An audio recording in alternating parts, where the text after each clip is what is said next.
Tomorrow, we've got Hippocrates Cafe Live doing a performance around the kind of around health concerns and in response to the exhibition, which I'm really excited about. Yeah, that certainly is. And so you're originally from Minnesota, correct? I'm from Duluth, and my name is Ann Leibovitz. Yeah, very nice. And so is this the first time that your art has been featured at Rochester Art Center? Great question. Yes, it is. In fact, it is. Yeah, and I'm really excited because the exhibition, at the face value of it, is really about the interconnection between creativity and health, right? And so there's a visual representation of that. And on a deeper level, it represents 2 years of really rigorous research and art making in the studio so that I could provide an opportunity for folks to feel wonder, delight, and awe in the exhibition. Well, you're certainly in the right place for the health aspect of it, that's for sure. Do you have your own studio outside of your house? Is it at your house? You know, where do you kind of go to, create your creations? So great question, because also I work really large. So I have a studio on University Avenue, right in the Creative Enterprise Zone in St. Paul. Okay. There's a lot of murals in that neighborhood. It's really an exciting kind of happening neighborhood with tons of murals and people making things. It's a very activated neighborhood. So how big is the exhibit? How many pieces would you say is kind of in the center right now? Great question. Something like in the neighborhood of 30, and there's a 3-story, so the gorgeous atrium, there's a 3-story suspended sculpture that is really brightly colored and using the sky. It's got gorgeous skylights, so those gorgeous skylights are coming down.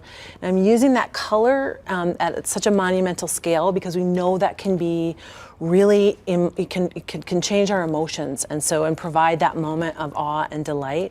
And then there's some works, there's 2 of the main galleries, and something else that's kind of interesting is this material that I'm using is Tyvek, and it's actually a vapor barrier.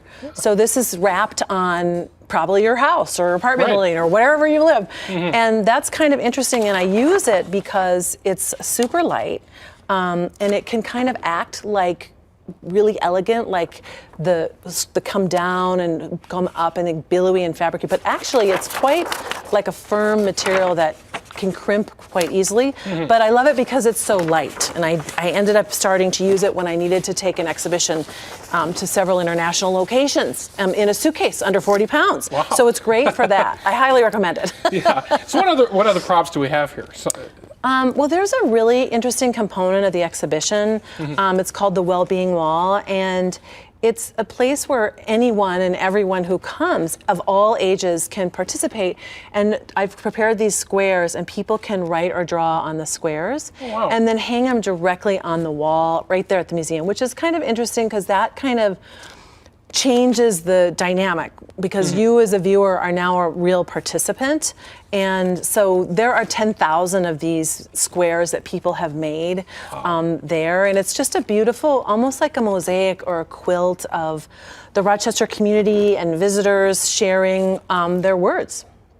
Yeah, absolutely. So you mentioned again, this is kind of the last chance to see it. Yes. When are the tours again tomorrow? Thank you for asking. Tomorrow is at 1 and 3, and I will be giving those tours, and also Sunday at 1 and 3. And so if you've ever wondered like what an artist is thinking when they're in their studio, tomorrow's your chance. Come and ask me, because I want to be able to tell you about that. And also, there's at 4 o'clock, there's this Hippocrates Cafe Live. So through song and spoken word, they'll be kind of responding to the exhibition. It's an hour-long performance that Dr. John Hallberg, who runs the Mill City Clinic and who is in charge of the art in medicine at the University of Minnesota, has put together with professional actors. And those tickets are available online at the Rochester Art Center website. And you can also just walk up. We'd just love to have you. I'm so excited to share both the exhibition and the experience of tomorrow's performance. It's so, having another artist sort of respond to the exhibition and say, hey, this is really impacting me, I want to do something in response, is a real honor for me. So I hope that people will come and join us. Yeah, absolutely. We certainly will. We have a link to get tickets on our website, kttc.com. Oh, wonderful. Certainly a great exhibit that you have, and best of luck to you this weekend as well. Thank you. Yeah, thanks for coming on and joining us.